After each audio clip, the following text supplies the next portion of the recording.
Hi folks, my name is Adam and I like to make tiny nerdy things, and it's the 5th of May today, so yesterday was probably May 4th, which means it's time to make something Star Wars. And I got thinking, the Mandalorian is pretty neat, but why not Grogu? So for obvious reasons, I combined the two and made Baby Mando, or the Grogalorian. Now the first step to making my miniature Mandalorian will be making his fun-sized metal insides, which I'll make out of some wound Beskar wire using my immaculate Photoshop skills to create a near-perfect representation of the Grogalorian as my scale. Once I've got my Beskar skeleton roughly the right size, I'll tape the top and bottom halves together, then wrap it in a sheath of extra thin armature wire. This will give the first layer of clay something to hold on to, and it keeps my clay from moving around while I'm sculpting. I'll then bend the limbs into the pose I want so that I can mount it on a block of wood and get to making my baby Mando, starting from the bottom and working my way up. The plan here is to have the majority of the body as the immediately recognizable Mandalorian armor, but I want to make the extremities obviously Grogurian in design, so rather than give him boots or gloves, I'm gonna give him some proper green feets and fingies. This means that his feet will be the bottommost layer since the trousers will sit on top of them, so it only really makes sense to make the feet first. Fortunately, the feet are fairly straightforward with 4 phalanges forming a final foot-like shape that I can fit some funky looking foot fingernails into before adding some final folds and wrinkles. I'll then bake the feet to lock the form so I can get started on his trousers, or pants for my North American viewers, but not pants if you're British, since that would be his underwear. Unless of course you're imagining he's going commando under his brown onesie, in which case he's not got anything on underneath, so his trousers are, by virtue of being the bottommost layer, his pants as well. I'll extend his trouser pants out at the tips of his arms, but I won't make the hands yet because I've got hand plans for later, so for now I'll just give everything a quick smoothing so I can start to add the seams and stitching. I got most of his bottom seamed up real good before realizing I probably should have added some texture, so it's time to crack out my second favorite texturing tool, a piece of fabric from one of my curtains. I'll press this aggressively into the soft, supple clay leather of Baby Mando's brown bodysuit, making sure not to deform the shape since all I want to do is impress the texture into the surface. Once I've got each and every nook and cranny texturated, I can get back to my trousers and add all the little lines and stitches. I'll then follow this up by adding wrinkles and folds into the fabric, starting by pressing my round silicone shapers into the clay to create some little wrinkly indents which I can then exaggerate with strategically placed teeny tiny wormy dealies draped wherever I imagine the fabric would be bunching up. Otherwise, with some final finishing stitches around the cuffs, it's time to make my Mando armor. Basically, all of my armor is made in the same way by rolling an extra flat sheet of appropriately colored clay that I can then cut to size. Now, I had mentioned before that I want this armor to be Din-Djar and accurate, but given the size of Grogu's limbs and his lack of boots or gloves, I had to take a few artistic liberties. As such, a few of his little bits and bobs aren't quite screen accurate, but if you came to this channel expecting accuracy of any degree, then I've got really bad news for you.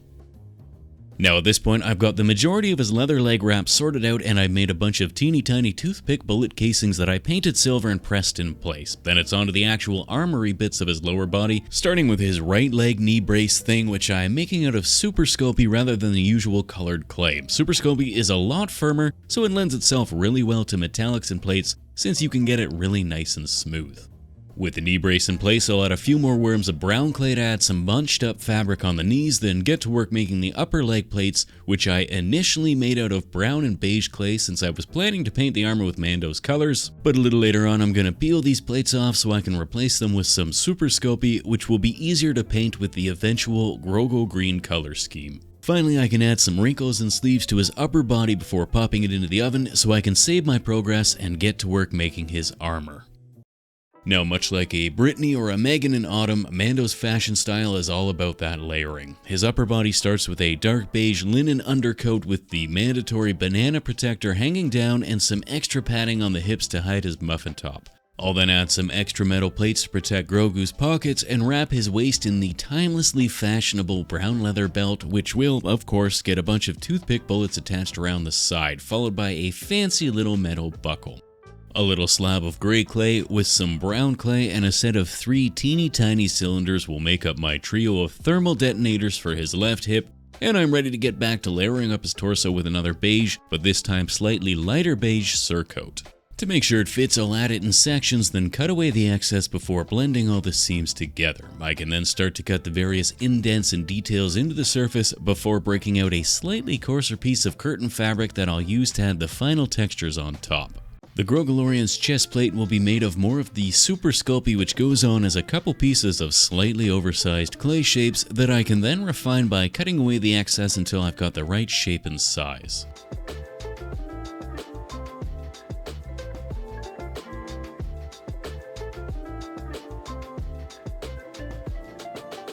Finally, before I get on to making his blasters and the subsequent forearms and hands, I'll add the shoulder guards to the shoulders so they're adequately guarded.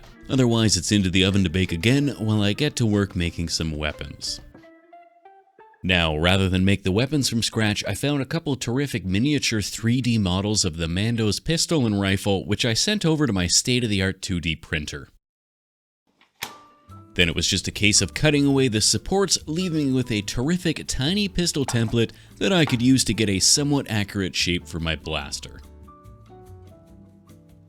I'll use this template to transfer the shape into a flat sheet of Super Sculpey that I can then bake in the oven to cure so I can start to refine the shape by sanding away with my files.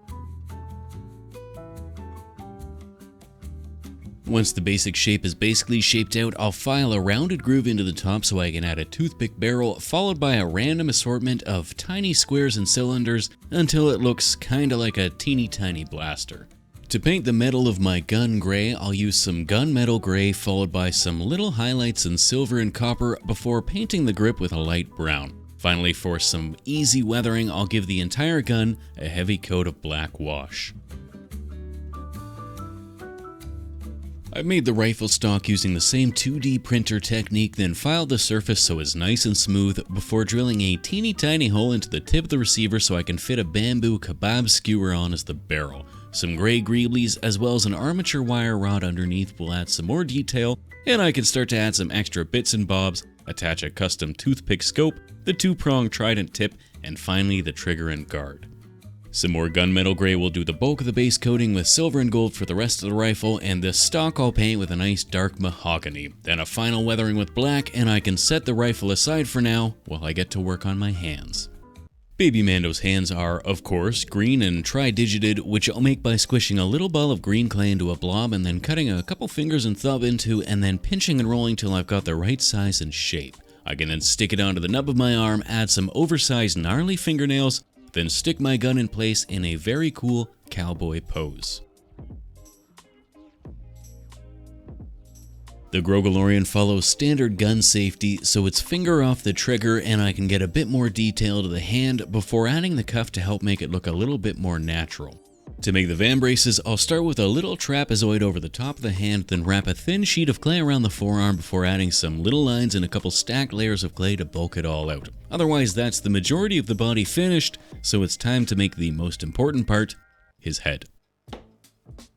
Or I guess his helmet, which starts as a blob of clay that I'll roll into a ball that I can then shape into a flat bottom dome into which I can cut that classic Mando visor.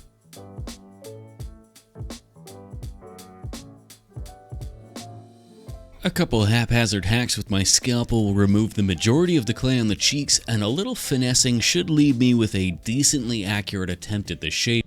Then I can score a couple more of the details into the front and hollow out the bottom to make it both bake a bit more evenly as well as attach to my body more easily later on. Otherwise, once I'm happy, I can give it a quick baking so that I can sharpen up some of the edges with the scalpel as well as smooth out some of the bumpier sections on the surface. Finally, I can add the little exhaust port in the rear as well as the ridge that runs down the center of the helmet, and it's into the oven again to bake so I can safely add my ears without squishing any of the details. The ears are just a couple extra moldy pizza slices that get stuck onto the side of the helmet, then I can refine the shape and remove any excess clay until I'm left with some delightfully little Grogu auditory flaps. I'll also add some little slots around the ears so they don't look like they're attached to the helmet, but that is otherwise the helmet finished and it's ready to get attached to the body. A little blob of brown clay pressed into the middle of the top of the torso will be the neck, and I can press the helmet down onto the clay to leave an indent so I can reattach it more easily later. However, I'm going to take it off now so that I can add the cape and I can paint it separately later. I'll zhuzh the neck up by adding some wrinkles and folds to the fabric so it blends in with the rest of the torso. Then I can add his bandolier, which I made off camera in an almost identical fashion to how I made his belt. His cape is just a very thin sheet of brown clay that I pressed the coarse curtain fabric into, which gets attached to his collar and pinched and squeezed into a more drapey shape. Then a little pair of tweezers will help me tear the fabric so it's nice and worn. Finally, I can affix my rifle onto the cape and add a little strap leading to his bandolier. Otherwise, that's my Mandalorian finished and ready for some paint. One of the best things about using colored clay for sculptures is that the worst part of painting is already finished since everything already has a base coat. Hell, you could even not paint it and say it's good enough, and on this channel, good enough is kinda what I do. However, I'm pretty chuffed with how this little Mandalorian is looking, so I want to add that last bit of detail, which I'll do by basically repainting all the colored clays in color-appropriate glazes and washes, which should help to add some depth and shading to each of the sections and make it look a lot less flat. Before I paint the armor though, I want to add a little bit of battle damage, which I'll do by scraping and chipping away little chunks using a sharp scalpel. Now as far as the armor is concerned though, I wanted to give the Mandalorian a color appropriate theme, so I mixed up some green and silver metallics, which resulted in a nice, shiny metallic looking green that I can add to the majority of the armor plates. Otherwise, I'll give the left leg plate and the wrist plates a nice beigey silver, while the hip guards get a more purpley steel. Of course, while I wanted to give the armor a bit of color, I would be remiss if I didn't paint a couple pieces in Beskar chrome. I've had this little bottle of chrome paint sitting in my drawer begging to be used, and it's just about the neatest paint I've ever used, so of course Grogu's getting his pauldron painted in chrome. The battle damage bits on the armor get a first layer of dark steel, which I'll then follow up with a second coat of lighter silver towards the center of each scar, and I can paint the rest of the metal bits and bobs with a basic steel. Finally, to give the metal bits a bit of weathering, out comes that black wash to give it all a heavy once over.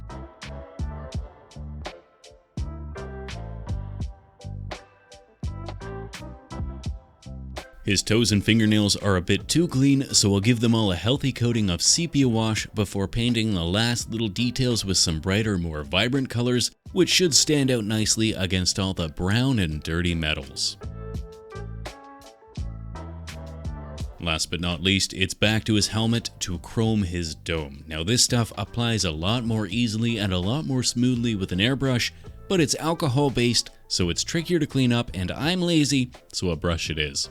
It's also very non-porous, so I'll have to scrape away the paint inside the visor before I can paint the inside black.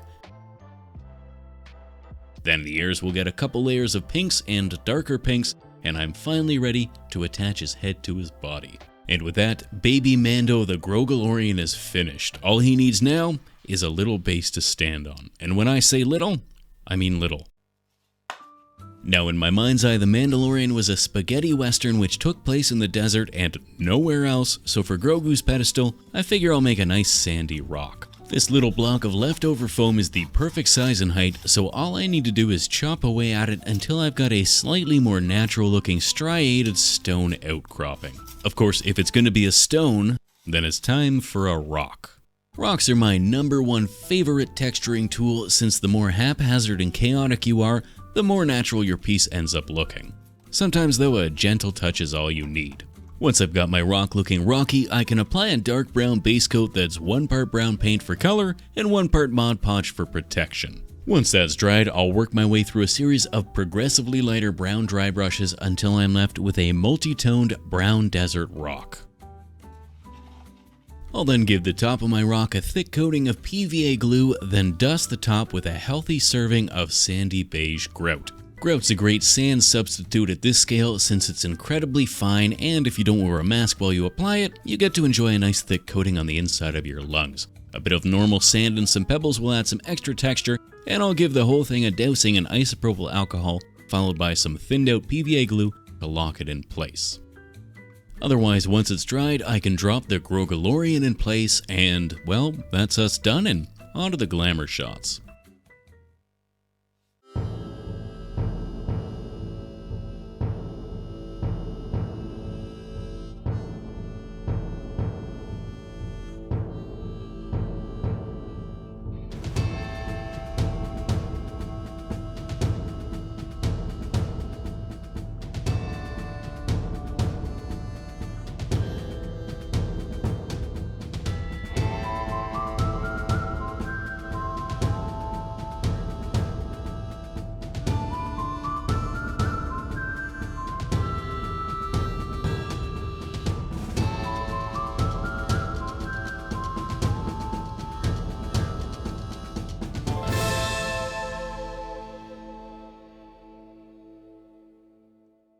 As always, a huge thank you to the absolute gems over on Patreon who continue to support this channel, and a very special shout out to the newest and shiniest of those gems, Dan Trodden, Billiam Eyelash, Smashing Penguin, The Awkward Yeti, Martina Waylander, Bread, Augie the NB, Van Pelt, Lewis Boo, Jordan Dogood, Les Bane Bia, Axel, Matt Adams, Hunter Gray, Kalen, Mark Tripney, Zwang's Workaholic, Nolan Garrison, Alicette, HL7 Dad, Jesse Griff, Creature Creations, Beck E, Adam Boyer, Mulaney Van Elgort, Dingus 6000, Asnalia, Clayton Milstead, Sunshine and Roots, Mike Roberts, Richie Turner, Cardboard Heart, Celery Cat, Abby M, Asian Disappointment, Wormy Dealer, and Sarah Yalkinen.